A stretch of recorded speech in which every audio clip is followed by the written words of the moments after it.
dividends, McDonald's Corporation dividends. Problem was, he had all the money tucked away in his bank account. Looks legit, but he was the one doing the statements. He didn't have a third-party person doing it. So how does the money flow from an investor to the market? All right, when you and I sat down and met and decided we were going to invest in the Free Markets Fund through your investor coach, which is me, the money then goes to Charles Schwab. Charles Schwab is the custodian. They receive the cash for the fund purchases and reports to, not to me, to you all, the investor.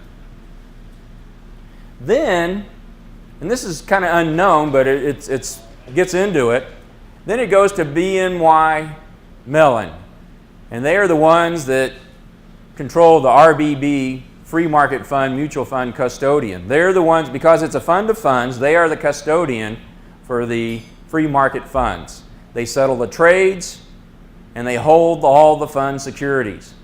And there's an independent board of directors and auditors verifying it. And then the underlying mutual funds that are part of it, the DFA funds, State Street controls those. They're the custodian. So it settles trades made by each fund and holds all the fund securities. Now, how did Bernie Madoff do all that and get away with it? He was everybody. He was all of them. And that's how he did it. And then they go to the market and place the trades. And that's where Matson Money comes in. They advise Charles Schwab and Trust Company of America and BNY how to do the portfolios. It's verified 3 times right there. And that's why you get independent statements. So verify the financials. Matson Money uses a CPA firm called Von Lehman. And you all have pads, you all have pens. Their phone number is 513-891-5911. Call them up. Ask them about Matson Money financials if you want. Or if you want, I'll get the report. I'll repeat it. 513-891-5911. Or if you want, I'll get you the report myself. I can provide you with the audited financials. I'd be proud to show it to you. I have no problem with it. Verify the returns. There are over 275,000 registered investment advisor reps in the country today. 15,000 state registered RIAs, which is a registered investment advisor. 10,000 federally registered investment advisors. And there's over 2,800 RIAs with over $1 billion in assets under management, which means there's almost 55 trillion in federally registered RIAs. Now, where's the breakdown between state and federal? Up to 100 million, you're state. After you get over 100 million, you become federal, as far as assets under management. 25 million clients with federally registered RIAs. Now, that's total assets of the money manager or the RIA, not of each individual person. So where are the returns? Most money managers will not give you returns. They will give you hypotheticals. They'll tell you, well, if you had done this and this and this, you would have gotten a return of XYZ. I have right here, and I'm going to pass it around. It's called the GIPS, and it's like a trade secret. This is called the GIPS Audited Returns. And it's for 3 of the 4 portfolios. In the case of sociopaths and Ponzi schemers, there's nothing left to show, so they don't want to tell you what the results are. So Ashland Partners, they do the GIPS audited returns. And let me read to you what GIPS stands for. It's the highest type of auditing that can possibly be had on an investment advisor. A GIPS audited return. GIPS stands for Global Investment Performance Standards. It's on a firm-wide basis for the periods from whatever to whatever. And what they do is they take and they calculate every single client, every single fee, and every single return. Every one. So when you're talking a company the size of Matson Money, you're looking at $6 billion in assets under management. You're looking at 400 or 500 investor coaches. You're looking at probably a couple of 100,000 clients in total. But they take every single one. It doesn't matter if for, let's say for example, 2014, if you started investing from day one, or if you started November 30th, they still will calculate the returns to give you an average of what the returns are. And so I'm going to pass these around. I'm going to give two over here, and you guys can go through and look. These are the audited GIPS returns for the different portfolios. If you want a copy of your own, email me, call me, and I guarantee you I will send it to you. I have no problem giving you a copy of the returns that are audited to GIPS standards. There are very, very few money managers that will do that. They just don't. Why? It's darn expensive. So I can provide you with the GIPS audited returns. So, the rules. There are fraud all around. Many money managers are gamblers and speculators. And diversifying money managers, as we saw, can really increase your risk. So to verify, when we say verify, verify, verify, third-party custodian. That's why you get a Schwab statement. The company financials. I just told you can call the CPA firm and get Matson Money financials if you want. Or you can call me and I will get them for you and email it to you. And then the returns. We're passing around the GIPS audited returns. So let's look at Matson performance since the inception. The bottom line is the red line, which is the consumer price index. Basically, it's inflation.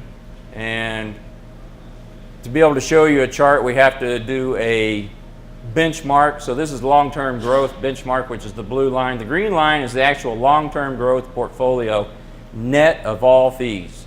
So you start with $100,000 in December of 1992.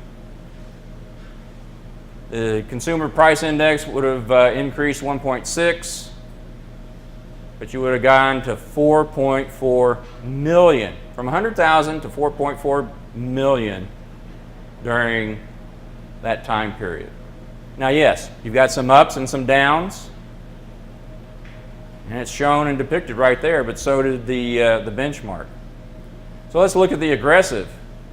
Now you really have some ups and downs, especially you have a small one around 2001, and then you have the big 2008 meltdown. Here again, 1.6 from 100,000 to 1.6 million for the consumer price index.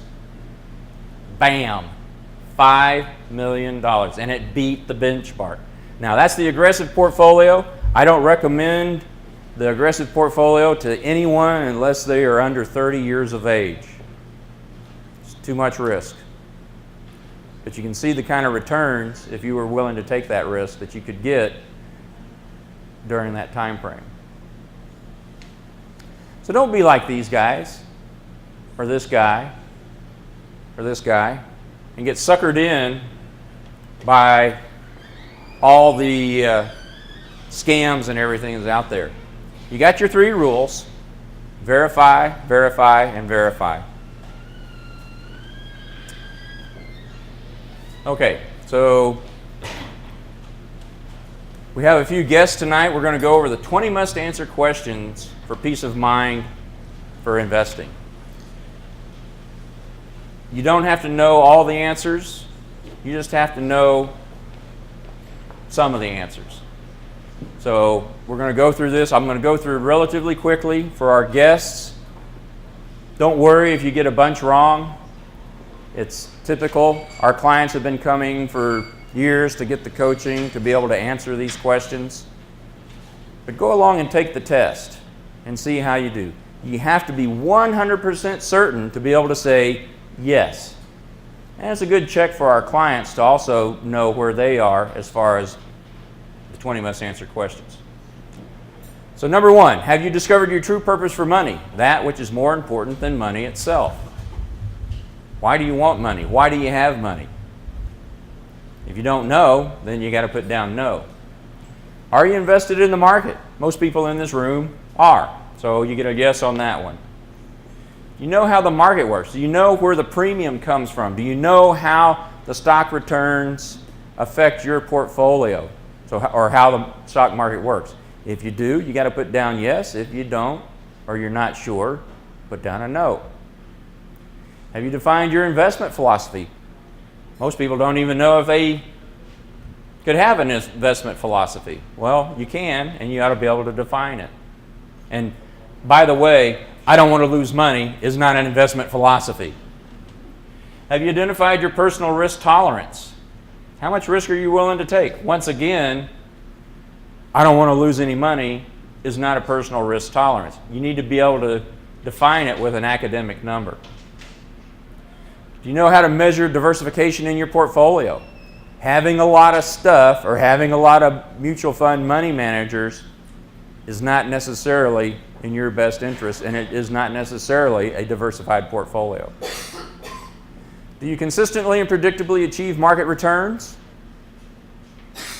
Have you measured the total amount of commissions and costs in your portfolio? You know where you fall in the market what's efficient frontier. Some of you may be going, what's the market what's efficient frontier? If you don't know, you have to put down a no. When it comes to building your investment portfolio, whether it's a 401k at work or an IRA or just your funds, do you know what you're doing and why? Are you working with a financial coach versus a stockbroker or a financial planner? Do you have a customized, lifelong game plan to guide all of your investing and spending decisions? Do you have an investment policy statement? An investment policy statement is a roadmap that will show you how you're going to be investing, whether in up markets, down markets, or sideways markets. Have you devised a clear-cut method for measuring the success or failure of your portfolio?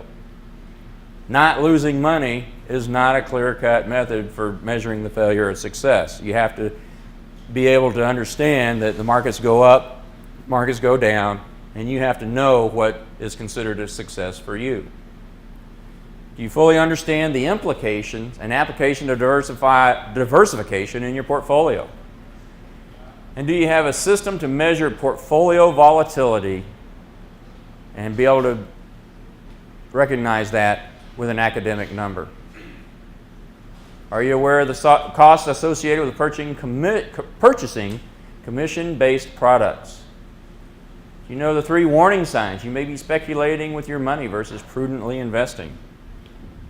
And they are stock picking, market timing. I love you guys. I love you guys. It has not been in vain. I love you guys. I know this stuff. I'm trying to impart it to you, so I love you guys when you do that. That just makes me feel so good that you're actually listening to me and not just waiting for the meal. Can you identify the cultural messages and personal mindset about money that destroys your investing peace of mind? And then lastly, are you ready to shift your personal experience of money investing from scarcity mode to an abundance mode, where you can live your life rather than obsess about your assets? Yes. Okay. I've told you a lot. I want everybody's got a pad, and this is just for you. You don't have to share. You don't have to give it to me. You don't have to do anything. But everybody has a pad and a pen. Pretty nifty little pads, though, if you look at the top. I want an aha moment. What was your biggest aha of what we talked about tonight? Just kind of write it down so that later when you go home you can say, I remember this. This was something that just stuck in my mind. So